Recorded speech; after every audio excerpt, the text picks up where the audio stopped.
shuttle.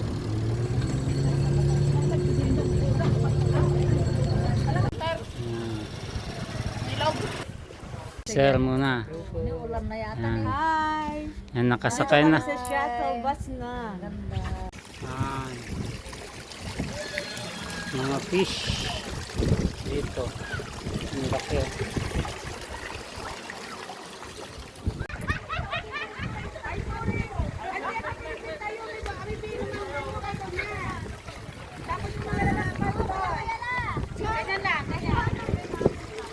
Ito yung mga fish. Yan, gaganda.